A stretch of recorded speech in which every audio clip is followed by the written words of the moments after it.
Alors, regardez, Akdama. Alors, Shamaï Vaaretz. Alors, c'est quoi exactement la définition de la joie? Écoutez bien. Le Rav Wolbe, il dit comme ça. La joie, c'est un des principes les plus importants de la Torah. Vous savez pourquoi? Parce qu'en réalité, on dit Asher lo avatat Hashem esimcha ubtov levav, que toutes les mitzvot, on va être puni parce qu'on n'a pas été Oved Hashem avec joie, et betov levav et avec un bon cœur. On va essayer de traduire. Mirov kol. On va essayer de comprendre de quoi il s'agit. Donc, en réalité, mes chers amis, cher Yitzhak, cher Emmanuel, cher Michael, cher Lionel, regardez bien. Vous savez que en réalité, pourquoi la mitzvah de la simcha, c'est une mitzvah tellement importante, beaucoup plus importante que toutes les autres mitzvot, parce qu'en réalité, dans chaque mitzvah, on doit mettre de la simcha. Donc, c'est une mitzvah qui contient le tout. C'est comme étudier la Torah. Étudier la Torah, elle est plus grande que toutes les mitzvot, parce qu'en fait, tout part de là. Vous comprenez? Alors, les tefilines, alors, vous mettez tefilines, quand vous mettez plus de tefilines, vous mettez plus de tefilines, vous voyez. Mais la simcha, elle fait partie de tous les instants de notre vie. À chaque fois qu'on fait une mitzvah, on doit introduire de la simcha. Bon, écoutez bien. Le texte, il commence comme ça. C'est pas mon choix. Allez. Le texte, il dit comme ça. Shamaim va'aretz. Bon, je vais vous lire devant moi. Shamaim va'aretz, ish ve'isha, neshama ve'guf, yigudim hem. Le ciel et la terre, l'homme et la femme, l'âme et le corps sont des opposés. D'accord? Le texte, il dit, le maître, il dit, Rav Wolbe, il dit, Lotamid em nisharim nigudim. Il ne reste pas toujours des opposés. Yesh mashpi malze le tova, yesh mashpi malze le gamre, yesh mit ardim le gamre. Il y en a qui ont un impact positif quand ils sont connectés. Et puis des fois, ces opposés se connectent totalement. Bechol, écoutez bien cette phrase-là, c'est ça la simcha, la définition. Bechol itkashrut anigudim yesh simcha. À chaque fois qu'il y a une itkashrut, une connexion entre des opposés, il y a de la joie. Comprenez, c'est un principe très important. Et également, à chaque fois que vous avez de la joie, que vous sentez un plaisir, c'est qu'il y a il s'est passé dans votre être une connexion entre les opposés qui sont en réalité le corps et l'âme. Donc, qu'est-ce que ça veut dire? Qu'est-ce qu'on apprend de là? Écoutez bien, je vais apprendre à lire Rav Wolbe. Parce que Rav Wolbe, c'est très dur à lire. Parce qu'il y a plein de gens qui le lisent, ils le lisent Frumreid. Je ne traduirai pas. Frumreid, allez voir dans le dictionnaire Yiddish, ça veut dire. Frumreid, ça veut dire en arabe. Je ne sais pas comment traduire en arabe. Comment traduire Frumreid, ça veut dire, il y en a qui traduisent classique, vous voyez, très classique. Ça veut dire, bon, lisent Rav Wolbe, en réalité, écoutez bien ce que je vais vous dire, on apprend ici un principe énorme. C'est qu'en réalité, l'homme, il n'est pas toujours connecté. Je vais apprendre un principe. Vous savez qu'est-ce qui fait qu'un homme, il a du plaisir? Il traque. Qu'est-ce qui fait qu'un homme, il a du... On mangeait par exemple un gâteau. Vous aimez les gâteaux de chez... Quel gâteau on avait mangé à Paris, Yitzhak? On a mangé les gâteaux de qui? Je me rappelle. De qui? Quand la neshama et le corps, ils sont connectés. Ouais, ils avaient acheté un gâteau là-bas chez qui? On va faire un peu de pub. Je ne me rappelle plus. Des gâteaux cachers. Et vous avez eu un grand plaisir à manger ces gâteaux. Michael, quand vous mangez les gâteaux, ça un kiff.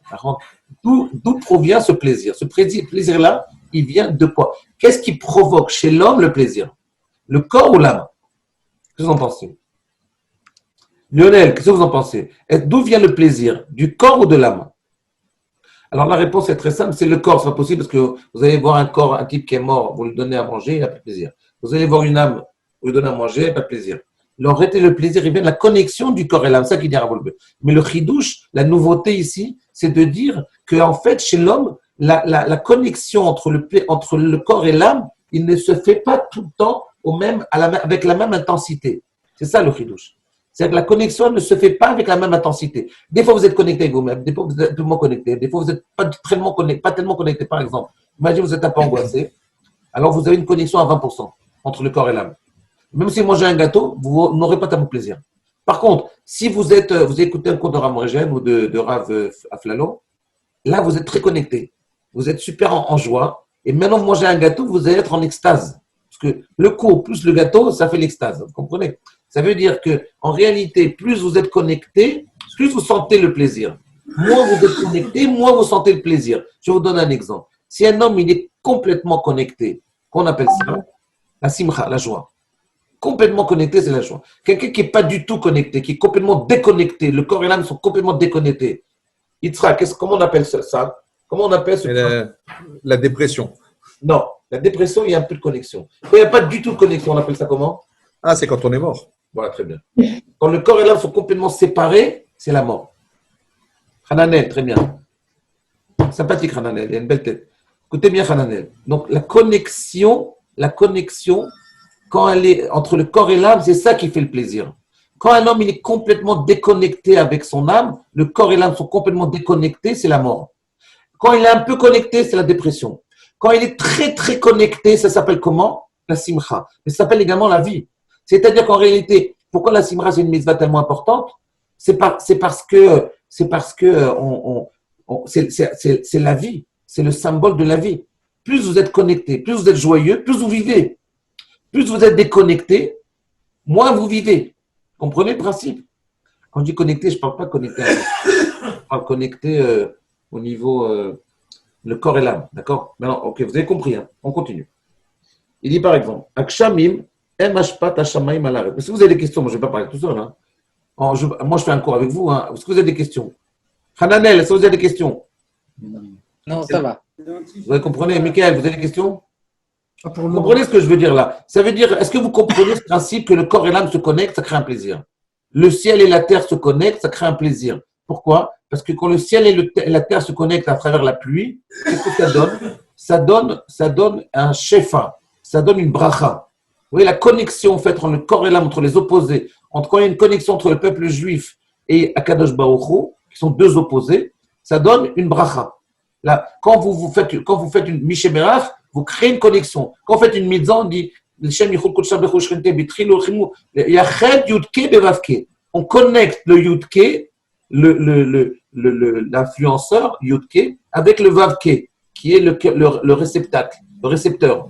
Le donneur et le récepteur. Quand vous les connectez, ça crée la bracha. Toute mitzvah crée une bracha, Youssef. C'est ça. Alors regardez, on continue. C'est quoi la pluie? C'est l'influence du ciel sur la terre. Les maïm elionim, c'est zachar. Atartonim nekeva. Ça veut dire que les eaux d'en haut, ils ont une puissance de zachar. D'accord? C'est écrit là. Amaïm elionim scharim. Ça veut dire quoi scharim? Ça veut dire qu'ils sont masculins. Les eaux d'en haut sont masculins et les eaux d'en bas sont féminins. Ve'am omrim elu le'elu kiblo otanu. Et les eaux d'en haut disent aux eaux d'en bas, recevez-moi. D'accord? Ah, mais ça m'était le plus grand. Recevez-moi. D'accord? Alors, je continue. Ah, très bien, ça c'est bien. Ok. Atem briotav shel HaKadosh Baruch Hu ve'anachnu shluchav. Miyad הם מקבלים אותם. תיפתח הארץ כנקבה שהיא פותחת לזכר. הרי הגשמים הם הזדבקות שמיים וארץ. Il dit que la pluie, c'est la connexion entre le ciel et la terre. וכשהם יורדים כל העולם שמחים, et quand la pluie tombe, tout le monde est joyeux. Sauf en Europe. Parce que l'Europe, il y a plus tout le temps. לכן כל אדם שאין לו אישה, c'est pour cette raison qu'un homme, regardez la connexion qu'il fait. Que chaque homme qui n'est pas marié, sharouy belosh simcha, il n'est pas joyeux. Parce qu'il n'a pas avec qui se connecter. Vous voyez, par exemple, un des grands principes de la simcha, c'est être marié. Pourquoi? C'est un homme qui est tout seul, ou une femme qui est toute seule, elle n'a pas avec qui se connecter. Donc, il n'y a pas de joie. Même si vous faites plein de trucs et tout, mais il n'y a pas de joie. Quand vous n'avez pas avec qui vous connecter, il n'y a pas de joie, pas de plaisir. Même si vous avez plein d'argent, vous êtes très joyeux, vous avez plein, vous regardez la télévision, tout ça, ça sert à rien. En fait, il n'y a personne avec qui vous pouvez vous connecter, il n'y a pas de simcha. Vous comprenez ça? C'est super important. Simcha shel mitzvah, pareil. Simcha shel mitzvah, et simcha adam mitkasher im boro, à l'aider à mitzvah. Quand un homme il fait une mitzvah, quel est le plaisir de la mitzvah? C'est de prendre conscience que par la mitzvah, vous vous connectez avec HaKadosh Baruch Hu. Si vous faites la mitzvah comme ça en passant, eh bien, il n'y a aucun plaisir. Parce que la mitzvah en elle-même, c'est un plaisir. La mitzvah, c'est un plaisir exactement comme la pluie. C'est-à-dire, si elle permet une connexion. Si elle ne permet pas de connexion, il n'y a pas de plaisir dans la mitzvah. Vous comprenez? En fait, la simcha, c'est un travail. J'apprends à me connecter mon corps et mon âme quand je fais la mitzvah, quand j'étudie la Torah. Mais si quand vous étudiez la Torah, vous faites juste un travail intellectuel, il n'y a pas tellement de plaisir. Même si vous êtes très intelligent, vous n'avez pas tellement de plaisir. Parce qu'il y a le plaisir intellectuel, mais il y a un plaisir qui est beaucoup plus grand que le plaisir intellectuel. C'est la connexion avec le divin. La connexion avec une dimension que vous n'avez pas. Comprenez? C'est ça le plus important. C'est la connexion avec la dimension que vous n'avez pas. Si vous vous connectez, le corps et l'âme, alors quelque part, c'est un plaisir quand vous mangez. Mais quand vous étudiez la Torah, si vous avez un plaisir intellectuel, alors c'est bon, mais c'est pas le vrai plaisir vers lequel on aspire. Le vrai plaisir avec lequel on aspire, c'est la connexion avec une dimension qui est une dimension qui vous dépasse. C'est ça le plus important, c'est ça qui dit Rav Wolbe ici. Simcha Shel Mitzvah. Donc toujours, en fait, la connexion, si vous voulez, dans le monde spirituel, c'est une connexion avec une dimension qui vous dépasse. À ce moment-là, vous avez l'impression de grandir. Vous savez qu'il y a plein de gens, par exemple, qui sont de nature gay, sont nature gay. Et si vous ne travaillez pas cette nature, à la fin, vous devenez angoissé. Vous comprenez ce que je veux dire? C'est-à-dire qu'au bout d'un moment, vous perdez le pool, c'est comme un pool de joie que vous avez en vous, et vous finissez par le perdre, ce pool de joie. Comprenez d'ailleurs, Rabbi Yosef? Rabbi Yosef, non, il n'est plus Rabbi Yosef, vous n'avez plus devant moi. Comprenez, Michael, comprenez, vous avez des questions? Maintenant, regardez, il va dire quelque chose de très intéressant, écoutez bien. Il va dire, Shamayim varetz, mitzvah betorah, avoda betamidah, on va baisser, on va lire un peu plus. Simcha shel mitzvah, simcha ta'adam mitkashem bo'o alida mitzvah. À la Torah, amrou, beyom chatonato zesina, beyom simchat libo, nous devons voir la sens. Mais ça, montez, on va lire un peu plus loin. Un peu plus haut, on va très bien. Arrêt Shamayim varetz, mitzvah betorah, avoda betamidah. Plus haut. On va lire Shamayim varetz, mitzvah betorah, avoda betamidah. Kol makom sheyesh bo itachdut vezivug, yesh sham mitzvah. Chaque fois que vous avez une connexion, vous avez la simcha. Ou pas choutou, qui colle à smachot à elou, enan baot mimele. Et il dit comme ça, il dit que la joie, ce n'est pas quelque chose d'automatique. Être joyeux, ce n'est pas une sensation spirituelle, ce n'est pas une sensation qui est, si vous voulez, naturelle. Ce n'est pas naturel d'être joyeux. Même si vous avez un naturel joyeux, ça ne dure pas. Ça se travaille. La joie, c'est l'une des choses, l'une des qualités que l'homme il a le plus besoin de travailler parce qu'au bout d'un moment, elle n'existe plus. Il n'y a plus de joie. Il y a ce qu'on appelle une sécheresse intérieure qui se crée et l'homme, il est fini à ce moment-là. Alors, il faut retravailler, il faut apprendre à travailler sur la joie. Comment on fait pour apprendre à travailler sur la joie? Il va donner ici un conseil magnifique. Il dit comme ça, écoutez bien dans les termes. Il dit quelque chose de très intéressant. Pas choutou. La joie ne vient pas toute seule. Cette connexion ne vient pas toute seule. Il n'y a pas de connexion blidat. Et là, il introduit une bombe atomique que très peu de Balé Moussard comprennent. Très peu de Rabbanim arrivent à analyser. C'est Paul II qui a dit ce principe-là en apprenant de ses maîtres. Écoutez bien ce qu'il dit. Il dit quelque chose d'extrêmement important. Il dit que si vous voulez arriver à une connexion entre vous et Akadosh Baruch Hu, vous faites une mitzvah. Alors, vous avez un plaisir parce que tous les copains font la mitzvah. Ce n'est pas un grand plaisir, ça. Le vrai plaisir, c'est quand la mitzvah vous permet de vous connecter avec quelque chose qui est au-dessus, avec une dimension qui est supérieure. Ça, c'est la vraie mitzvah. Comment on fait ça? Il faut du date. Parce que date. La date, c'est un principe énorme. C'est le principe dont tu veux parler ici. C'est quoi le date? Parce que je vais vous interroger maintenant. Raphaël, qu'est-ce que c'est le date? Est-ce que vous avez une idée? Raphaël, monsieur Raphaël.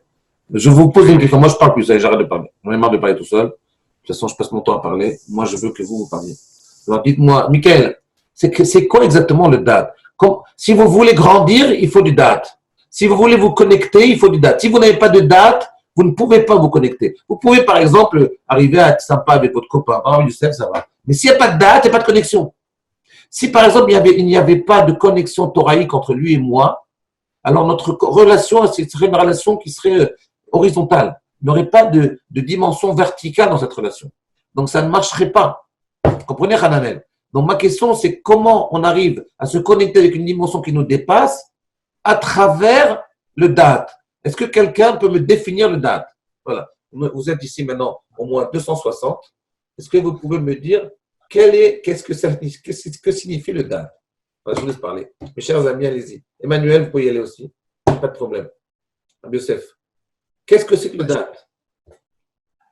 Je pense que le date, c'est l'intelligence, la capacité d'adaptation.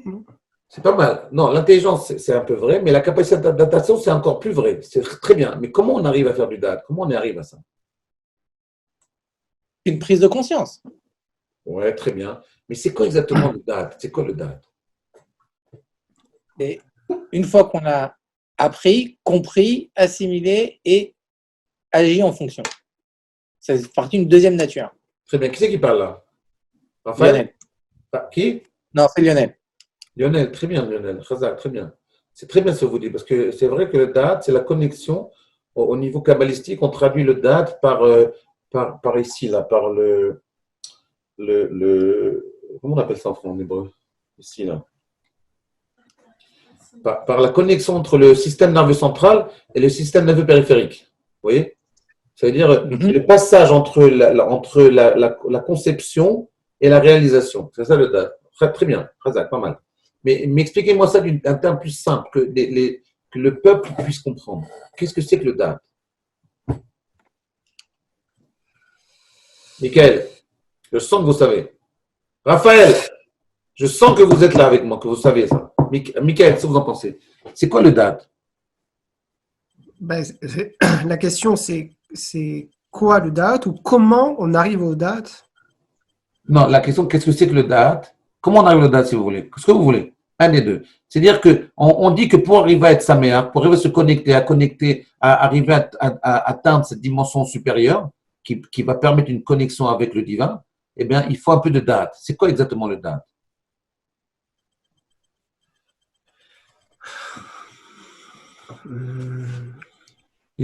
Ouais, Miguel. Je suis sûr que vous l'avez. Ouais, je sais pas. Après, je pensais que c'était sûrement comme tout à l'heure, comme ce que je disais, la capacité de s'adapter et donc en faisant des efforts en faisant des efforts sur soi-même. Moi, je suis d'accord avec vous. On va retenir cette définition, elle est très bien. Vous dites que c'est la capacité à s'adapter. C'est un peu ce qu'il dit Lionel. Si vous pensez à Youssef, vous êtes d'accord? Oui. Quoi? Non, mais allez-y, mais arrêtez, Rabbi Youssef, arrêtez de vous cacher. Arrêtez, vous êtes une vedette internationale. Vous voyez, il y a 2000 personnes qui vous écoutent là. Arrêtez un peu, arrêtez d'être modeste. Ne soyez pas modeste. Je suis dans la technique pour l'instant. Non, vous êtes dans. Alors, je vais vous dire. Ah, d'accord. Regarde, je vais vous dire, Rabbi Youssef. Je vais vous dire c'est quoi le date. Écoutez bien ce que je vais vous dire. C'est très, très, très important ce que je vais vous dire maintenant. Écoutez bien. Regardez. Vous savez, je vais vous donner un exemple pour comprendre. Vous avez raison, c'est l'adaptation. Mais on va essayer de comprendre. S'adapter, c'est un terme qui est très, très vague. On va essayer de donner un exemple. Regardez, vous savez on dit que pour exprimer le temps, il y a deux termes dans l'hébreu, dans la Torah. Le temps pour la Géoula, le temps s'exprime dans la Galoute pour l'exil en termes d'années. On dit Arba Meot Shnat, Arba Meot Shana. Ça veut dire quoi? Ça veut dire qu'il y a 400 ans d'exil. Le temps s'exprime pour l'exil, pour les forces négatives, en années. Année, ça vient en hébreu, c'est la notion de Shinoun. Shinoun, qu'est-ce que ça veut dire? Ça veut dire Shinoun. Bernard, comment vous allez? Shinoun signifie. Vous m'entendez? Ouais, très bien. C'est bon. Super. Soyez avec moi. On essaie d'expliquer ce qu'on date. Je résume pour vous. On a essayé de connecter le corps et l'âme. On essaie de connecter. La simra, en fait, c'est la connexion des opposés. Pour arriver à la joie, il faut connecter des opposés. Par exemple, l'homme et la femme. Par exemple, l'homme et son élève. Un rabbin et son élève. Par exemple, Dieu et le peuple juif. Par exemple, le ciel et la terre, par la pluie. Par exemple, un homme et une femme. On connecte les deux. Maintenant, pour arriver, c'est quoi la simra? Elle vient pas seulement de la connexion, elle vient que cette connexion, elle permet une élévation, une prise de conscience qu'il existe un niveau qui est supérieur, qui vous dépasse. Comprenez? Arriver à un dépassement de l'être. Si vous arrivez à une dimension de dépassement, alors vous avez une simra beaucoup, beaucoup plus grande, beaucoup plus puissante. D'accord? Écoutez bien, je vais vous dire quelque chose de très, très, très, très puissant. Écoutez bien ce qu'il veut dire à Volbe. Il veut dire en fait, regardez, le temps s'exprime pour des forces négatives comme la galoute, par le mot shana. Shana, ça vient de la racine shinoun. Shinoun signifiait recommencer. L'exil est un éternel recommencement, est presque une obsession. On revient toujours à l'exil, on revient toujours aux souffrances. Par contre, pour exprimer la Géoula, c'est-à-dire la libération, le terme, il n'exprime pas, le temps ne s'exprime pas en termes d'années, de shanim, mais en termes de dorot, de génération, d'or. Par exemple, on dit Dieu, il se bat contre Amalek, d'or de génération en génération. Qu'est-ce que ça veut dire? Ça veut dire que Dieu il se bat contre Amalek pour libérer le peuple juif d'une génération à l'autre. Comment il fait? En fait, ce que ça veut dire, je vous dis ça, le date. Écoutez bien le date. Le date, en fait, je vous donne un exemple que ça veut dire s'adapter. La chose la plus dure à faire dans le judaïsme, pour parler en français, quelle est la chose la plus dure à faire dans le judaïsme? Ben, c'est très simple, c'est de faire passer la Torah d'une génération à l'autre. Faire passer la Torah du père au fils, du Rav au Talmid. C'est la chose la plus dure. Pourquoi? Parce que Amalek, il est là. Mechemet Hashem, lui, il se bat contre Amalek, mais il dort. Comme il dort d'une génération à l'autre, parce qu'Amalek se positionne entre une génération et l'autre. Où se trouve Amalek? Où se positionne-t-il entre le père et le fils? Il vous refroidit. C'est pourquoi? Parce qu'il vous dit, mais la Torah, c'est archaïque. Prenez un là, vous êtes suspect. Pessus. Très suspect. Qu'est-ce que ça veut dire pour la Qu'est-ce que vous faites là? Oui. Amalek, il vient, il vous refroidit. Il dit, arrête d'écouter ton père. Allez, lâche ton père. Vous comprenez ce que je veux dire? Ça veut dire qu'il vous dit, tout ça, c'est du bidon. C'est ça qui fait Amalek. Donc, Amalek se situe entre le père et le fils. Maintenant, c'est quoi le date? C'est nous, on essaie d'être méchaner, de faire du chinour. Regardez, tout le monde demande des cours de chinour. Je ne vais pas dire les noms, il y a plein de rabbinés qui parlent de chinour. Et moi, je vais vous dire, moi, je pense que c'est interdit de faire du chinour. Pourquoi? Interdit de faire quoi? Pardon, je vous ai entendu. Moi, je pense que c'est le chinour, souvent, quand il est actif, il est négatif. Je vais vous dire pourquoi. Parce que quand on fait trop de chinour, quand vous faites trop de chinour actif, vous essayez d'avoir un impact sur les gens, il faut donner à manger à Amalek. Donc, vous lui donnez de la puissance. Vous l'hypertrophiez. Vous lui donnez encore plus de puissance. Et ça crée chez l'enfant, chez l'élève ou chez le fils, ça crée une résistance. Il résiste. Il s'oppose à ça. Il base.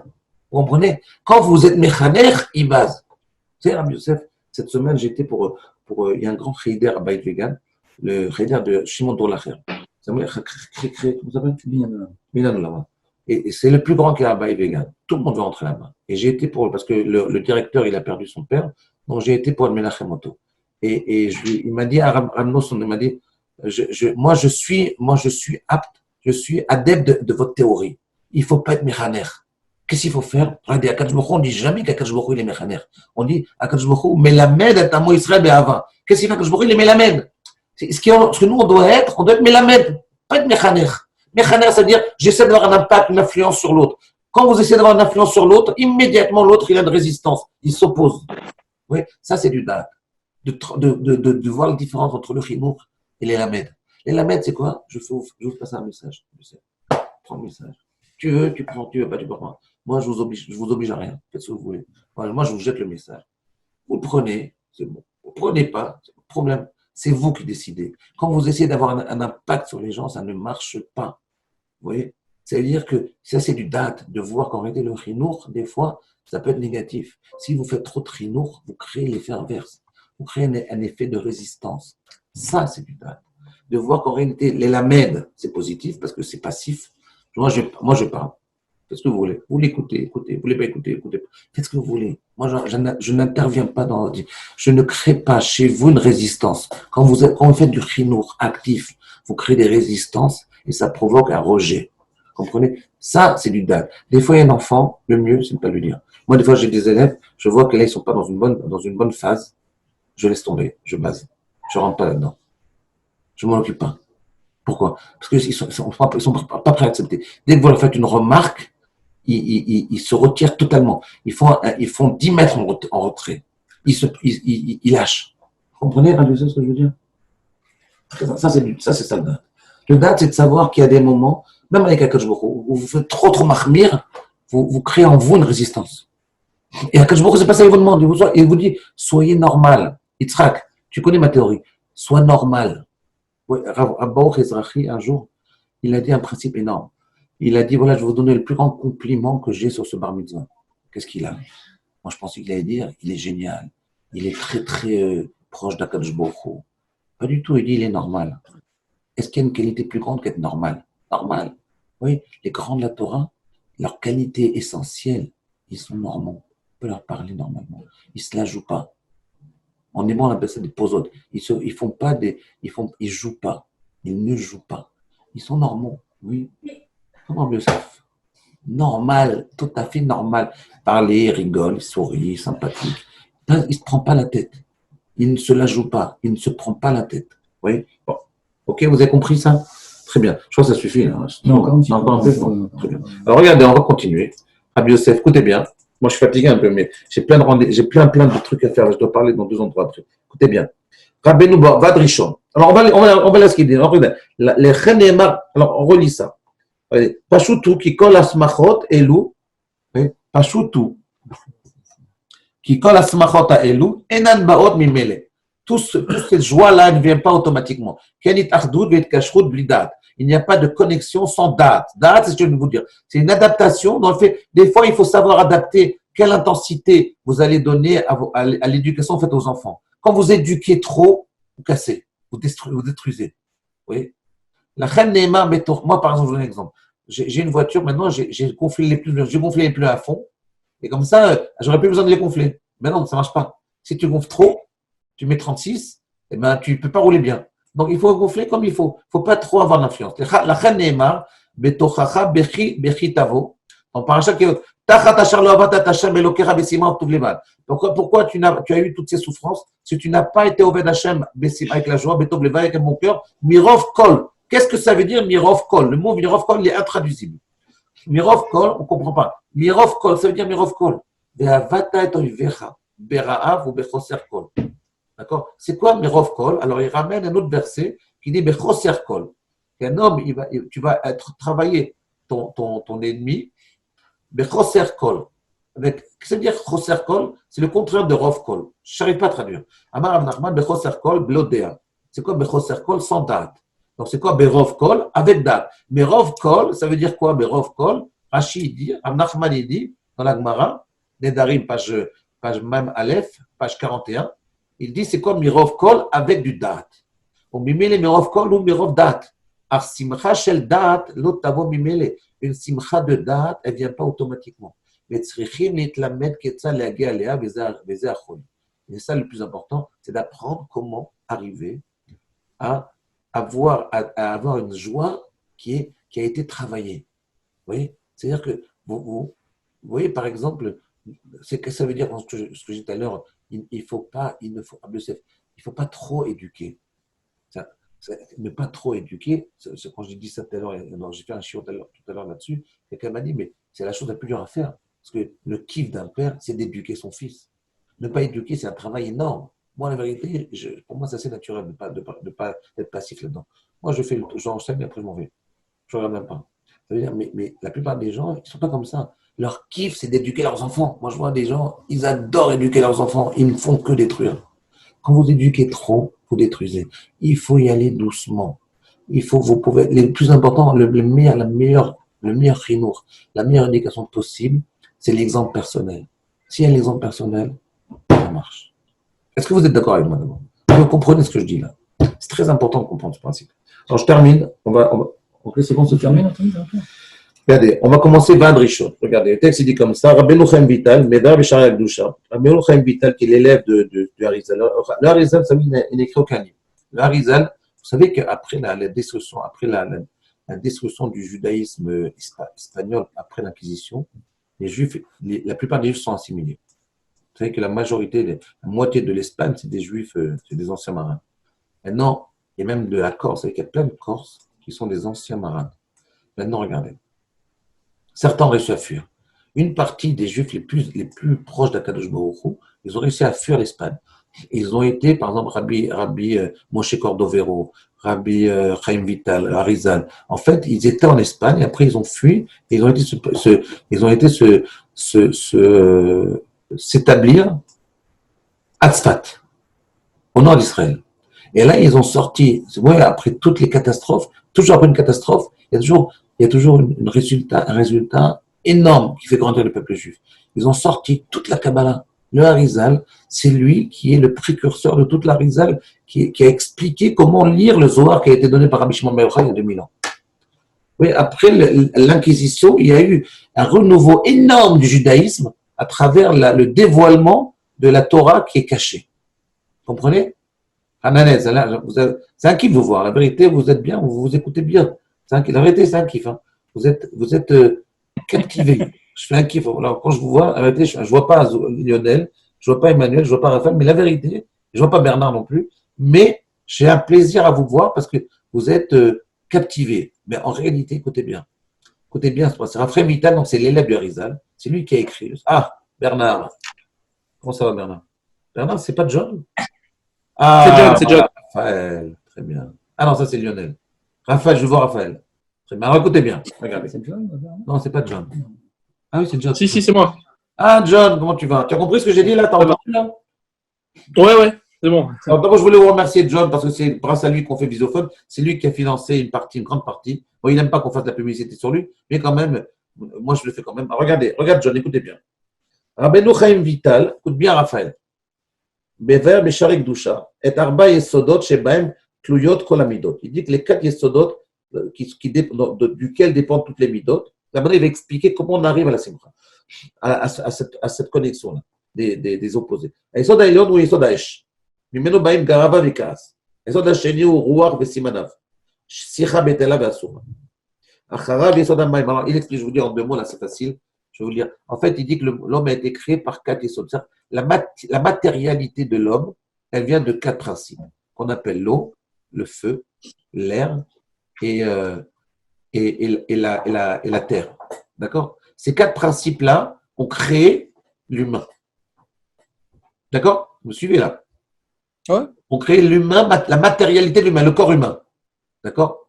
Donc, le corps humain a été fait avec 4 éléments essentiels qui sont le feu, l'air, la terre et l'eau. D'accord? Et chacun des éléments a donné les midotes avec lesquels on vit. Par exemple, l'eau, elle a donné la kina, la jalousie et les plaisirs. L'eau, quand vous êtes très attiré par les plaisirs, vous adorez les plaisirs. C'est que vous avez beaucoup de pourcentage d'eau dans votre corps, dans votre être, plus que les autres. Quand vous avez beaucoup envie il y a des gens qui adorent parler. Ils adorent parler, la shonara. Vous avez beaucoup d'air dans les composantes de votre corps. Quand vous avez beaucoup d'envie de vous élever, de kavod, de gava, de kavod, de gava, je ne traduirai pas. Dans ce moment-là, vous avez beaucoup de feu. Et quand vous êtes un grand glandeur, mais un grand glandeur, tous les jours à 11h du matin, vous faites un kiff après 2 heures pour prendre une douche, après petit déjeuner à 3h de l'après-midi, comme ça, commencez la journée sympathique, c'est une belle journée devant vous, et à 3h30, 4h, 5h, vous commencez à émerger, et là, vous êtes prêt pour une journée magnifique, il est déjà 5h, en hiver, on est déjà après le coucher du soleil, il fait froid, et il reste plus, pour la plupart des gens, ils ont fini leur journée, vous commencez. Et là, vous commencez à vous dites, qu'est-ce que je vais faire aujourd'hui? À 11h du soir, vous allez dormir parce qu'il faut se réveiller le matin tôt. Le lendemain matin, 11h du matin, on se réveille. Donc, la vie, elle part en cacahuète, il ne reste plus rien. Donc, en fait, il faut bien comprendre. C'est la terre. Ça, c'est la terre. La terre, c'est la glande. L'eau, c'est la jalousie, les plaisirs. Le feu, c'est la gava, la prétention et l'envie de kavod. Et l'air, c'est les paroles bétélim. Ça veut dire les paroles qui ne servent à rien. Le bavardage. Écoutez bien. Moi, je me suis posé une question. Alors, où elles sont les bonnes midotes? Ici, on n'a que des mauvaises midotes. C'est la matière de notre corps, elle fabrique les mauvaises midotes. C'est ça qu'il dit à Rav ici. La matière de notre corps fabrique les mauvaises midotes. D'où vient la simcha? Dans ces 4 principes, il n'y a aucune mida positive. Il n'y a que des midotes négatives. Il n'y a que des traits de caractère négatifs. Où sont les traits de caractère positifs? C'est un qui veut voir. Hein. Youssef, moi je vais faire ça tout le temps, j'arrête espace temps. Non, pas hors de question. Regarde, Hors de question. Ils sont captivés. Là. Non, mais hors de question. Sinon, je On va faire les deux. Regarde Miguel comme il est sympathique. Regarde Hananel. Non, sinon je coupe tout. Regarde John. Un kiff. Écoute bien.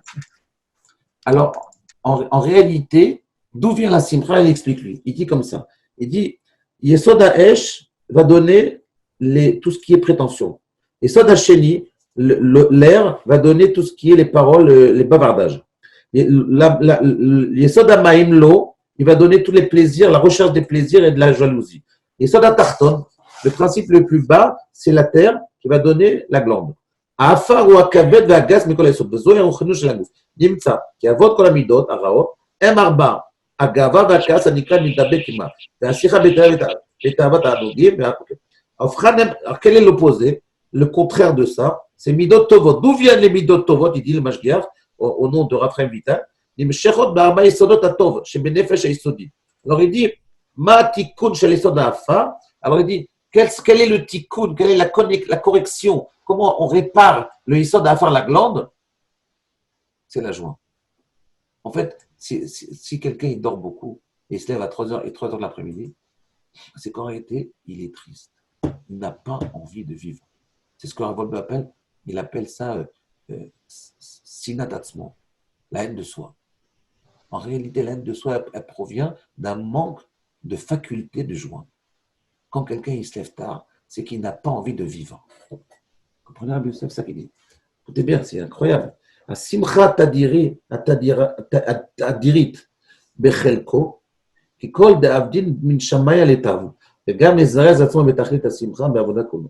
הרי שמחה בחלקו ושמחה במצווה, בהם מתעלה האדם מכל לכבודו, מעל לכבדות גופו, ומשתחרר מהעצבות האיוש. כבר דיברנו על זה בפרק הזריזות, כי בלי שמחה אין זריזות, וגם הרב חיים איתה מאמץ על זה בכאן. מכל מקום השמחה היא עבודה מיוחדת, וההכרח לא יגונה להתלמד בזה ביתר החם.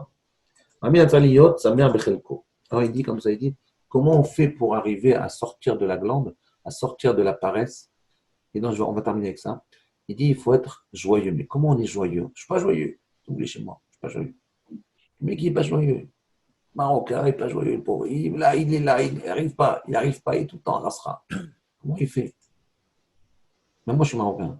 Comment il fait? John, comment tu fais? Tu vas à Marrakech, comment tu fais? Je vous donne la réponse. La réponse très simple. Comment on fait pour commencer la joie, la simcha, et dans la première avoda, pour être joyeux? Je vais vous dire laquelle. Sa mère bechelko. Prends conscience du plaisir que tu as de vivre. Que tu as un plaisir à être toi-même. Kiffe-toi. En termes très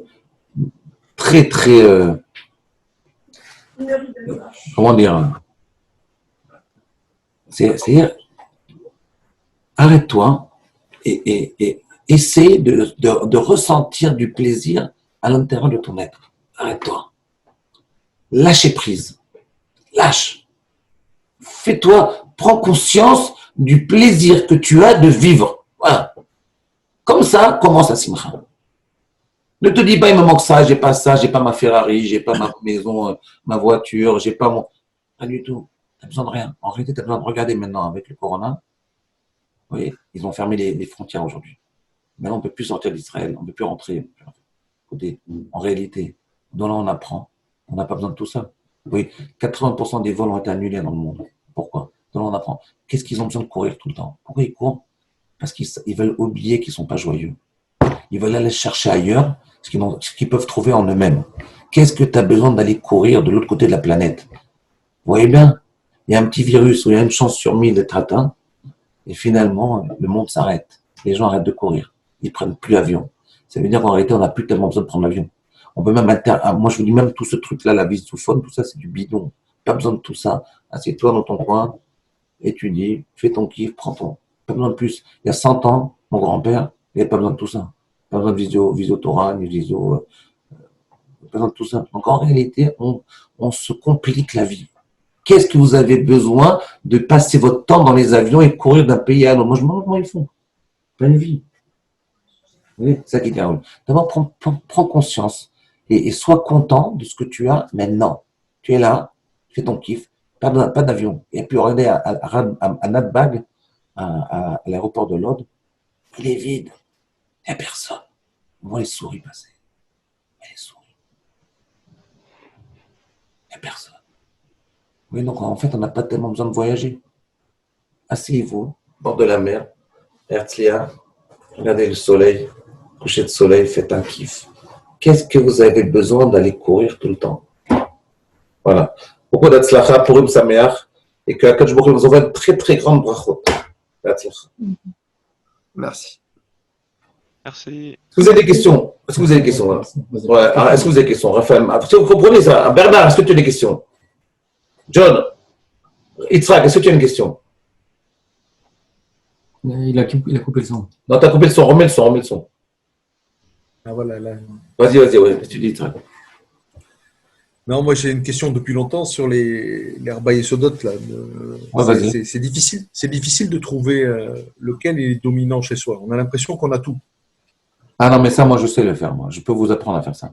Quel est celui qui a... Non, moi, je vais te dire chez toi, le dominant. Le dominant, c'est Esh. Tu as envie de grandir. Vous pensez, Ah ouais, je te connais. moi, vous pensez que c'est H? C'est ouais, je pense.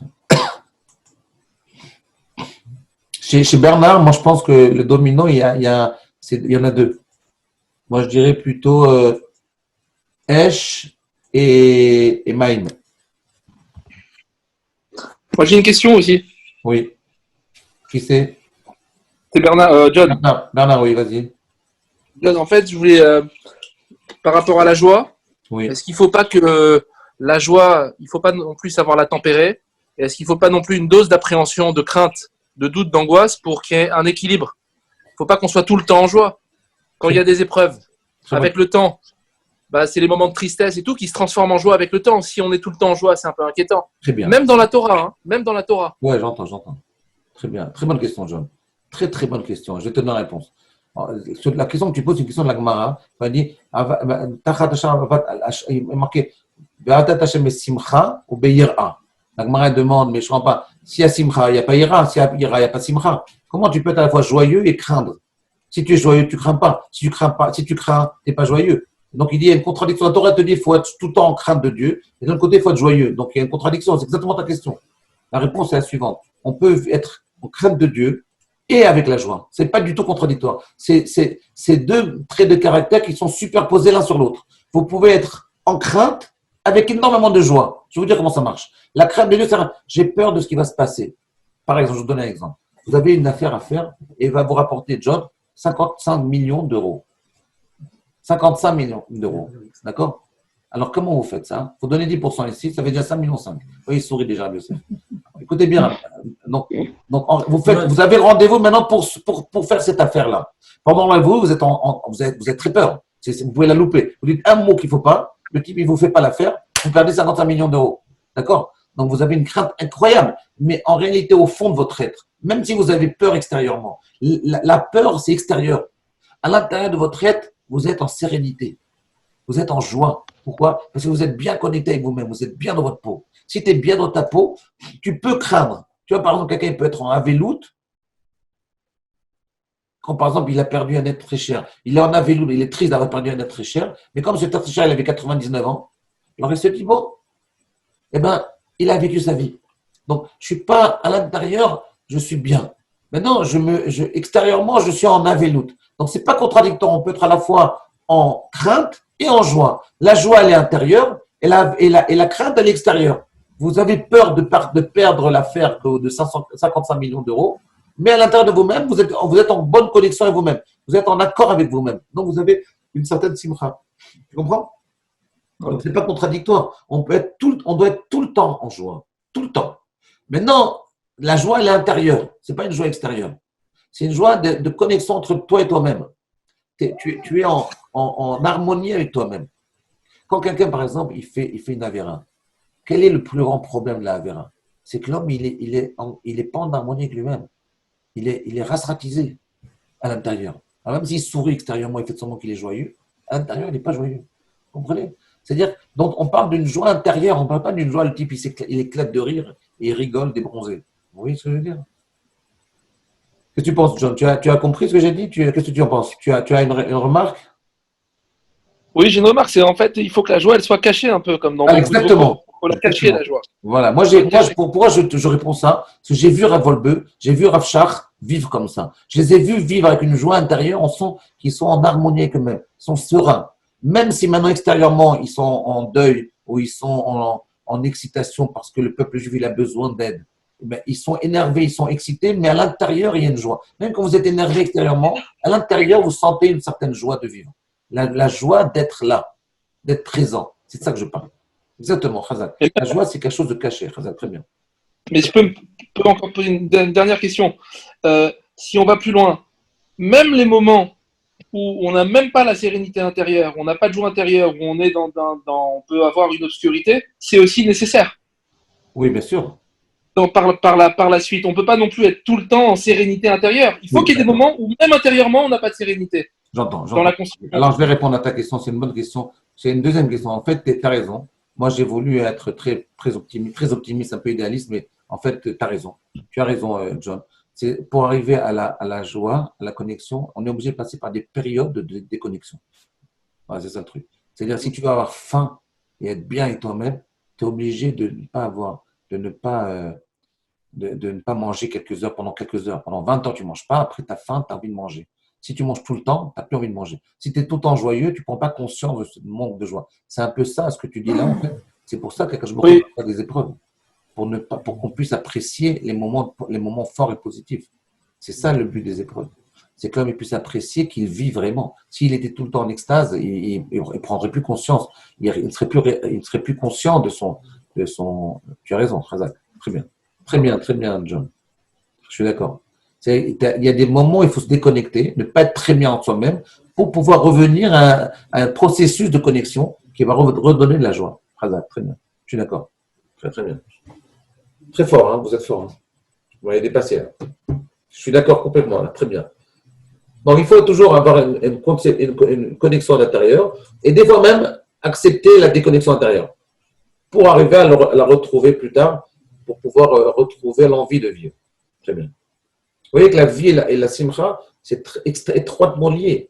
Il n'y a pas de vie sans simcha. D'accord? Ou recherche de simcha, ou recherche de bonheur. Oui. Très bien. Vous avez d'autres questions?